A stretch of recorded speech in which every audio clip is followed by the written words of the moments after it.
Hello everyone. तो आज की वीडियो हम देखेंगे यहाँ पे कि रैंक निकालने का जो मेथड के बारे में बात कर रहे थे। हम चार मेथड के बारे में डिस्कस किए थे कि चारों मेथड के बारे में हम लोग पढ़ेंगे। तो फर्स्ट मेथड था आपका कि इसमें माइनर मेथड या उसी को बोलते हैं डिटरमिनेंट मेथड। सेकेंड मेथड हम पढ़े थे echelon form and third method आपका है नॉर्मल या उसी को बोलते हैं कैनोनिकल फॉर्म। तो देखते हैं यहाँ पे नॉर्मल फॉर्म होता क्या उसके बारे में। नॉर्मल फॉर्म अगर कोई मैट्रिक्स इस रूप में रहे, मान लीजिए कि कोई मैट्रिक्स यहाँ पे दिया यूनिट मैट्रिक्स 1 0 0 1, इसका रैंक पूछे तो हम लोग आसानी से कहते हैं कि रैंक ऑफ मैट्रिक्स, मान लीजिए ए मैट्रिक्स है तो ए इज इक्वल टू 2। अगर कोई मैट्रिक्स सिंपल सा यूनिट मैट्रिक्स के रूप में हो या फिर अगर यहाँ पे और जीरो दे देंगे अगर इस मैट्रिक्स में हो, इस टाइप्स के मैट्रिक्स को हम लोग कहते हैं यहाँ पे कि नॉर्मल फॉर्म या फिर कैनोनिकल फॉर्म। हम लोग यहाँ पर डेफिनेशन से समझते हैं। इसमें कहा गया every non zero matrix, non zero matrix का मतलब वैसा मैट्रिक्स, अगर ऐसा मैट्रिक्स बोलेंगे इसमें ऑल एलिमेंट्स जीरो दे देंगे तो ये कहलाएगा जीरो मैट्रिक्स। इसीलिए यहाँ पे कहा गया है कि एवरी नॉन जीरो मैट्रिक्स, मतलब ऐसा मैट्रिक्स नहीं होना चाहिए। कोई अगर कोई मैट्रिक्स लेंगे इसमें एक भी एलिमेंट ऐसा मिल जाए कि नॉन जीरो है तो वो कहलाएगा नॉन जीरो मैट्रिक्स। अगर यहीं पे हम कोई नंबर दे दे 2 तो ये हो गया आपका नॉन जीरो मैट्रिक्स, तो ये बन जाएगा नॉन जीरो मैट्रिक्स। अगर सब का सब एलिमेंट जीरो होगा तो क्या कहलाएगा जीरो मैट्रिक्स। तो यहाँ पे नॉन जीरो मैट्रिक्स का मतलब क्या, आप मैट्रिक्स में कोई ना कोई एक ऐसा एलिमेंट रहना चाहिए जो नॉन जीरो हो, यानी पूरा का पूरा एलिमेंट जीरो नहीं होना चाहिए। ऐसे मैट्रिक्स के बारे में यहाँ पे बात कर रहे हैं। और इसका रैंक आर, रैंक का मतलब होता है number of non zero row, ठीक है। Can be reduced by the sequence of elementary transformation. अब कहा कि उसको हम लोग एक सीक्वेंस में एलिमेंट्री ट्रांसफॉर्मेशन के रूप में हम क्या करते हैं वहां पे सजाते हैं, ठीक है, सीक्वेंस में हम अरेंज करते हैं। तो यहाँ पे आपका चार्टो फॉर्म दिया गया है। इस चारों फॉर्म में जो है आपका नॉर्मल फॉर्म या कैनोनिकल फॉर्म रहते हैं। आई आर का मतलब यहाँ पे होता है, इसे मान लीजिए कि ये जो आपका दिया हुआ है अगर इसको इरेज कर दे तो ये जो मैट्रिक्स आपको बनेगा 2/2 ऑर्डर का, इसी को हम लोग कह सकते हैं यहाँ पे आई आर। आई आर मतलब I2 कह सकते हैं। मतलब यहाँ पे आई मीन्स यूनिट मैट्रिक्स यानी आइडेंटिटी मैट्रिक्स उसी को बोलते हैं। This is the identity matrix of order 2। ये आपके 2/2 ऑर्डर का एक आइडेंटिटी मैट्रिक्स है जिसमें 2 रो एंड 2 कॉलम है, इसका रैंक भी 2 है। समझ गए। यहाँ पे इस प्रकार से इस आर का वैल्यू यहाँ पे 1 2 3 कुछ भी ले सकते हैं, यहाँ पे ओनली पॉजिटिव नंबर, ठीक है। चलिए यहाँ पे जीरो से बड़ा इसमें आर का वैल्यू हम ले सकते हैं। यहाँ पे देखिए इसमें कहा कि सेकंड में कहा I R into zero. I R का मतलब यहाँ पे ये है कि आप आइडेंटिटी ये मैट्रिक्स, अगर इसी मैट्रिक्स में इसके आगे जीरो दिया गया है तो मतलब यहाँ पे इसके आगे हम 0 0 बिठा देंगे, इस प्रकार से 0 0 बिठा देंगे मान लीजिए, तो ये आपका क्या हो जाएगा आई आर इंटू 0 0, ठीक है। अब उसके आगे देखेंगे यहाँ पे आई आर उसके नीचे 0 है, अगर आई आर यहाँ पे है, अगर इसके नीचे हम 0 0 और बिठा देंगे तो ये आपका क्या कहलाएगा, ये इस टाइप्स का मैट्रिक्स, ठीक है। अब देखिए यहाँ पे आई आर इंटू इसके आसपास 0 है, अगर आई आर यहाँ पे यहाँ भी 0 होगा और यहाँ भी 0 होगा तो ये कहलाएगा आपका आई आर, इस टाइप्स का मैट्रिक्स। ये आपको 4 टाइप्स का मैट्रिक्स देखे हैं। इस चारों मैट्रिक्स जो आपको ये चारों टाइप्स का मैट्रिक्स दिखा है, यहाँ पे आई आर है क्या आखिर। देखिए आई आर का मतलब ये बताए, यही तो है आई आर। अगर यहाँ पे आई आर का वैल्यू यहाँ पे 2 लिए हैं, ऑर्डर 2 मीन्स I2, मतलब 2 ऑर्डर का आइडेंटिटी मैट्रिक्स, इसी को बोलते हैं हम लोग यहाँ पे आई आर। तो यहाँ पे I R is the R rows, इसमें रो कितना है आर, कॉलम भी कितना होगा आर, एक यूनिट मैट्रिक्स है, ठीक है। अब देखें द फॉर्म ऑफ दिस, इस फॉर्म के मैट्रिक्स को हम लोग नॉर्मल या कैनोनिकल फॉर्म कहते हैं। इस टाइप का जितना भी मैट्रिक्स होगा उस सभी मैट्रिक्स को नॉर्मल फॉर्म कहते हैं या फिर उसी को कैनोनिकल फॉर्म। अगर कोई मैट्रिक्स का एग्जाम में कहे कि बता इसमें रैंक निकालना है, find the rank by canonical form, या फिर ऐसा क्वेश्चन कहे कि find the rank by normal form, अगर मैट्रिक्स इस फॉर्म में नहीं है तो हम लोग रिड्यूस करके इस फॉर्म में पहले कन्वर्ट करेंगे और उसके बाद हम उसको, अगर इस फॉर्म में आ गया तो आप रैंक आसानी से फाइंड कर सकते हैं। ये जो आर का वैल्यू जितना होगा ना वही आपका रैंक हो जाएगा। जैसे मान लीजिए ये क्वेश्चन लेते हैं, यहाँ पे क्वेश्चन लेके हम लोग सॉल्व करते हैं और देखते हैं किस प्रकार से इसके क्वेश्चन को सॉल्व करते हैं, उसके बारे में बात करते हैं। क्वेश्चन के माध्यम से हम लोग इसको सॉल्व करेंगे। क्वेश्चन में दिया गया कि find the rank by normal form. जानते हैं यहाँ पे फाइंड करना है रैंक, तो किस फॉर्म से, नॉर्मल फॉर्म, यानी कि आप कैनोनिकल फॉर्म में नॉर्मल फॉर्म के मेथड्स को यूज करके इसका रैंक फाइंड करना। वैसे तो रैंक हम लोग यहाँ पे इसको एशेलन फॉर्म से भी फाइंड कर सके हैं, इसको कर सकते हैं यहाँ पे डिटरमिनेंट मेथड से भी कर सकते हैं, लेकिन यहाँ पे कहा कि नॉर्मल फॉर्म, इसीलिए हम लोग इस क्वेश्चन को नॉर्मल फॉर्म से इसका रैंक फाइंड करेंगे। देखिए तो यहाँ पे देखेंगे 3/4 ऑर्डर का मैट्रिक्स दिया है, और ये जो नॉर्मल कैनोनिकल फॉर्म होता है एक तरह से यूनिट मैट्रिक्स की तरह होता है। तो मैट्रिक्स में आपको कोशिश करना है कि 1 0 0 0 1 0 0 0 1, मान लीजिए इस टाइप का मैट्रिक्स जो होता है ना, हमें ऐसा कोशिश करना है कि सबसे पहले ऊपर वाले को 1 बनाए, ठीक है, और उसके बाद उसके नीचे वाले को 0, फिर उसके ऊपर वाले को 0, इस प्रकार से सिर्फ डायगोनल एलिमेंट को आपको यहाँ पे 1 लाना है, बाद बाकी सबको 0 बनाने का प्रयास करना है, ठीक है। देखिए तो यहाँ पे हम सबसे पहले इसको 1 बनाएंगे, इसको, ठीक है। इसमें रॉ कॉलम ऑपरेशन का यूज हम लोग कर सकते हैं, रॉ या कॉलम किसी भी ऑपरेशन का यूज हम लोग कर सकते हैं। यहाँ पे हम यूज करते हैं, यहाँ पे कॉलम ऑपरेशन का यूज करेंगे। तो कॉलम ऑपरेशन का यूज करके हम पहले इसको 4 को 1 हम कन्वर्ट करेंगे, कीजिए। तो यहाँ पे हम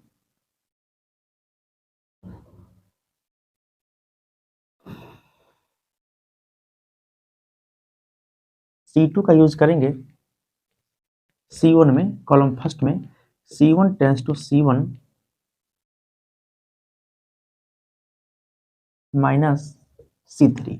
देखिए इस C1 में से C3 को माइनस कर देंगे तो आपका 4 - 3 = 1 हो जाएगा। हम यहाँ पे करते हैं, इस 4 में से 3 को माइनस करेंगे तो एक नया मैट्रिक्स बनेगा। देखिए क्या बनता है यहाँ पे, तो 4 - 3 = 1 हो जाएगा, एंड 6 - 7 = -1 हो जाएगा, एंड 2 - 1 = 1 हो जाएगा, ये बनेगा आपका। एंड उसके बाद हम C1 में यहाँ पे ऑपरेशन लगा रहे हैं, तो सिर्फ C1 में का एलिमेंट ही चेंज होगा, बाद में C2 C3 C4। C1 का मतलब कॉलम फर्स्ट, ये है आपका C1, ये है आपका C2, ये है आपका C3, ये है आपका C4। This is the column first and column second, column third and column fourth. अब बाद में कि कॉलम सेकंड थर्ड फोर्थ पे कोई इफेक्ट नहीं पड़ेगा, उसको वैसे ही लिखना है 2 3 1 1 4 0 3 7 1, ये आपका हो गया।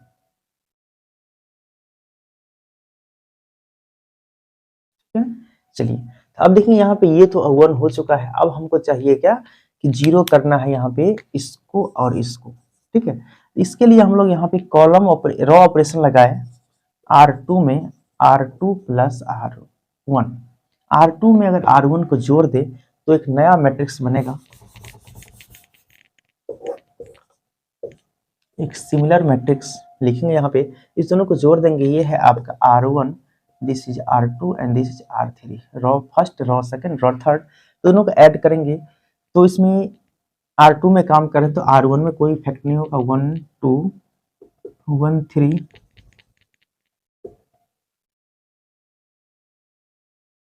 एंड उसके बाद यहाँ पे देखेंगे इसमें दोनों को ऐड करेंगे तो 1 एंड -1 = 0 हो जाएगा, एंड 2 एंड 3 दोनों को ऐड करेंगे यहाँ पे तो 5 हो जाएगा यहाँ पे, एंड ये 1 4 5 एंड यहाँ पे 7 3 10, ठीक। एंड यहाँ पे R3 में कोई इफेक्ट नहीं पड़े क्योंकि R3 में कोई ऑपरेशन यहाँ पे अभी तक नहीं लगाए हैं, ये 0 एंड 1 हो गया, ठीक है। चलिए अब देखिए यहाँ पे 0 हमको अब करना है, इसको 0 करने के लिए क्या करेंगे, ये है आपका R1 R2 R3, तो हम यहाँ पे R3 ऑपरेशन लगाएंगे, R3 - R1, R3 में से R1 को अगर माइनस करेंगे यहाँ पे तो 0 हो जाएगा।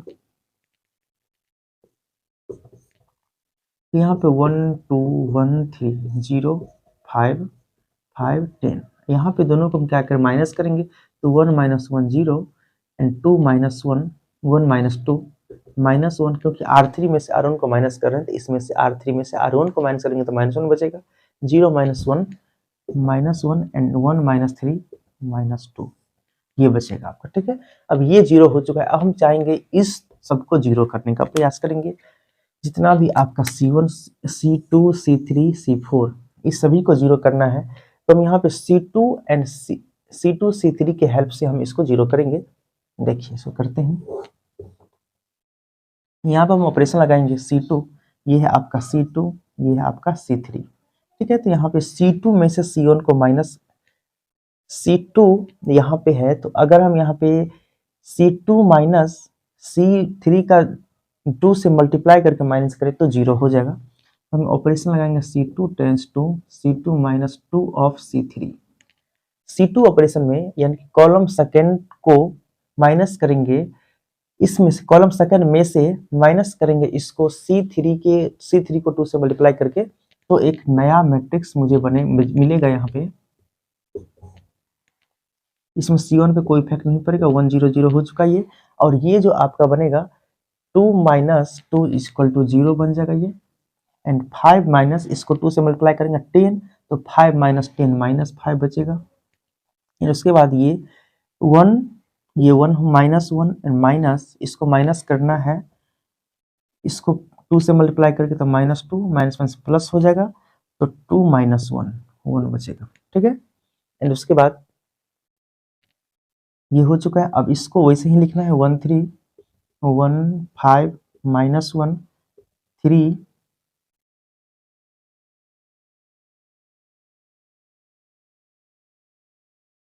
10 माइनस 2, ये बचेगा। अब इसको मिटा के हम यहाँ पे लिखते हैं, एक और ऑपरेशन यहाँ पे लगाएंगे। देखिए, तो आपको ये 0 हो गया, आपको ये 0 करना है। इसको 0 करने के लिए हम यहाँ पे ये जो आपका C1 है और C3 है, C1 C3 में काम करेंगे। C1 C3 को माइनस कर देंगे तो आपका 0 हो जाती है। यहाँ ऑपरेशन लगाएंगे, C1 C3 में चेंज करना है। C3 tense to C3 minus C1। C3 में से C1 को माइनस करेंगे तो 1 माइनस 1, पहले C1 लिखेंगे 1 0 0 0 माइनस 5 1, एंड ये हो जाएगा आपका 1 माइनस 1 0, एंड ये 5 माइनस 0 5, ये बचेगा 1 माइनस 1 माइनस 0 माइनस 1 बचेगा, एंड ये 3 10 माइनस 2। ठीक है, ये बचेगा आपका मैट्रिक्स। ठीक है, अब इसको मिटा करके हम और ऑपरेशन लगाते हैं।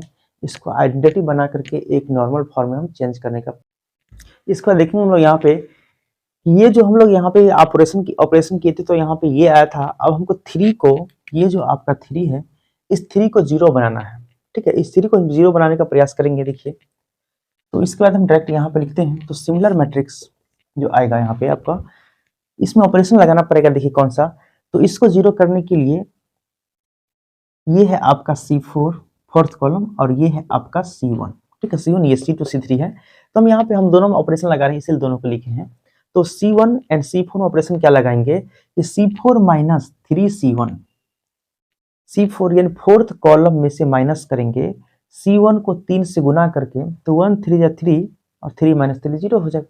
तो यहाँ पे देखिए, तो हम ऑपरेशन लिखते हैं यहाँ पे कि C3 tense to C3 minus 3C1। ठीक है, C3 में से हम C1 का 3 गुना माइनस करेंगे तो आपका 0 होगा। देखिए, तो यहाँ पे C4 में कर रहे हैं ऑपरेशन, तो यहाँ पे C4 होगा,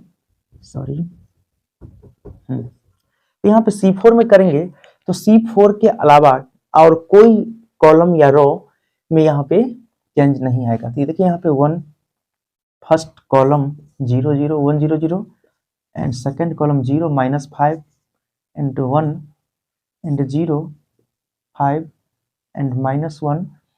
अब देखिए फोर्थ कॉलम में यहाँ पे कहा गया C3, यहाँ पे 3 माइनस 3 इक्वल टू 0 हो जाएगा, एंड यहाँ पे 10 और माइनस, इसको 3 से मल्टीप्लाई करेंगे, 0 को 3 से मल्टीप्लाई कीजिए 0 ही होगा, तो 10 माइनस 0 10 ही रहेगा।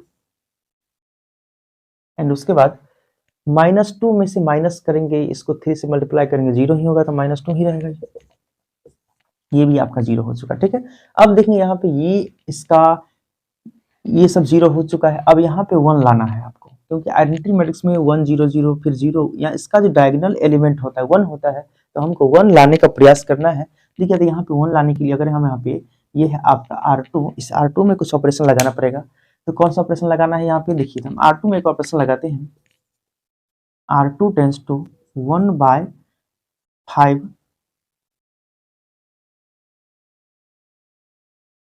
R2। ठीक है, इस R2 में हम 1/5 से डिवाइड कर दें तो आपका हो सकता है। देखिए 1/-5 से कीजिए तो माइनस भी हट जाएगा आपका। ठीक है, चलिए, तो यहाँ पे R2 में ये आपका रॉ सेकंड है ये। ठीक है, तो यहाँ पे R1 1 0 0 0 ये रहेगा, एंड R2 हो जाएगा 0 को जब 5 से डिवाइड करेंगे 0 ही होगा, -5 से, यहाँ इसको -5 को जब -5 से डिवाइड करेंगे तो 1 हो जाएगा, 5 को जब -5 से डिवाइड करेंगे तो यहाँ -1 हो जाएगा, एंड उसके बाद यहाँ पे 10 को जब -5 से डिवाइड करेंगे तो -2 हो जाएगा। ठीक है, चलिए, अब यहाँ पे थर्ड रो तो वैसे ही रहेगा 0 1 -1 -2। ठीक है, ये मैट्रिक्स बनेगा। अब यहाँ पे हम देख रहे हैं कि आपको आइडेंटिटी का कुछ स्वरूप दिख रहा है, लेकिन पूरा पूरा नहीं दिख रहा है, तो पूरा पूरा हमको बनाना है आइडेंटिटी, तो यूनिट मैट्रिक्स के रूप में लाना है। तो यहाँ पे आपका 1 0 0 ये पूरा हो गया, ये भी हो चुका है। अब यहाँ पे ये तो 1 रहेगा ही, ये इसको हटाना है, इसको 0 करना है। इसको 0 करेंगे तो यहाँ पे कुछ कुछ आइडेंटिटी आपको दिखना शुरू हो जाएगा। तो इस दोनों को अगर हम यहाँ पे माइनस कर दें तो 0 हो सकता है, तो हम 0 करने का प्रयास करते हैं। यहाँ पे ये इस दोनों को करना है, तो ये है आपका ρ2 एंड दिस इज ρ3। तो यहाँ पे लगाएंगे R3 में ऑपरेशन लगा रहे हैं, क्योंकि इसको 0 करना है, R3 को 0 करना है इसमें, इस एलिमेंट को।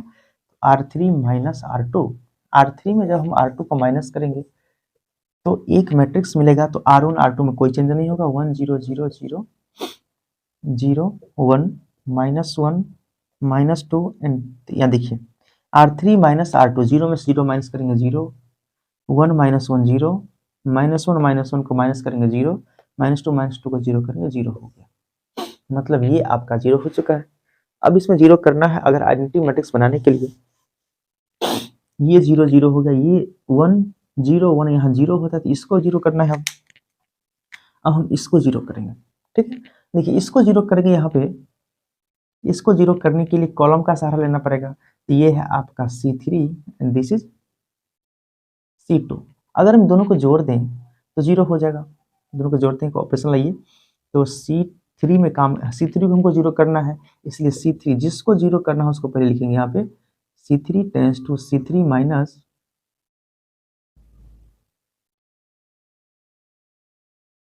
C2, C3 प्लस C2, क्योंकि एक नेगेटिव पॉजिटिव को जोड़ेंगे तो 0 हो जाएगा।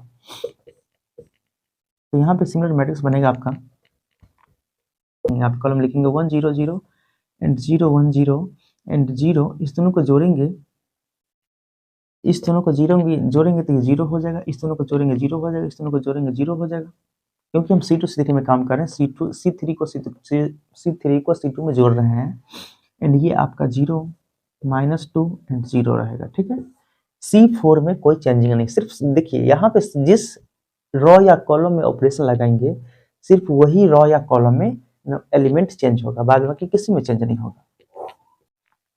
अब इसके बाद देखिए यहाँ पे सब कुछ 0 हो चुका है, लेकिन एक और -2 आपका बच चुका है। तो इस -2 को भी 0 करना है, क्योंकि यहाँ पे जितना भी आइडेंटिटी यूनिट मैट्रिक्स के अलावा जितना भी रॉ कॉलम जो भी एलिमेंट बचे सबका सब 0 होना चाहिए, यही कहता है कैनोनिकल फॉर्म या नॉर्मल फॉर्म। ठीक है, तो यहाँ पे इसको 0 करने के लिए हम लोग करेंगे, ये है आपका C4 एंड ये है आपका C2। ठीक है, तो हम C2 और C4 में ऑपरेशन लगाएंगे। करेंगे क्या यहाँ पे कि C4 में से C4 में ऐड करना है C2 का डबल। ठीक है, तो आप क्योंकि इसका डबल 2 होगा, 2 + 2 0 हो जाएगा। यहाँ पे ये -2 है, ये +2 रहेगा। देखिए तो यहाँ पे लगाएंगे operation C4 tense to C4 plus 2C3, 2C2 है, सेकेंड कॉलम का एलिमेंट है 2C2। देखिए तो यहाँ पे एक नया मैट्रिक्स बनेगा आपका, फर्स्ट 1 0 0 एंड 0 1 0 एंड 0 0 0 एंड 0। यहाँ पे देखिए इसका डबल इसमें ऐड करना है, तो 0 का डबल 0 ही, 0 + 0 0 हो जाएगा। इसका डबल यहाँ पे इसका डबल करना है, तो इसका डबल 2 -2 0 हो जाएगा, एंड इसका डबल 0 का डबल 0 - 0 + 0 0 हो जाएगा। इसमें हम देख रहे हैं यहाँ पे कि 2x2 ऑर्डर का एक आइडेंटिटी मैट्रिक्स मिल रहा है, मतलब यूनिट मैट्रिक्स यहाँ मिल रहा है। तो यहाँ पे इसको लिख सकते हैं कि I2/2 लिख सकते हैं। यहाँ जो 0 बचा ये भी 2x2 ऑर्डर का 0 मैट्रिक्स बचा, ये भी आपका 0 मैट्रिक्स बचा, ये 1/2 ऑर्डर का बचा, 1 रॉ 2 कॉलम है इसमें भी 0 1/2 ऑर्डर का बचा मैट्रिक्स। अब देखेंगे यहाँ पे ध्यान से कि ये जो आपका मैट्रिक्स है उसमें देखना है कि आइडेंटिटी यूनिट मैट्रिक्स का ऑर्डर क्या है।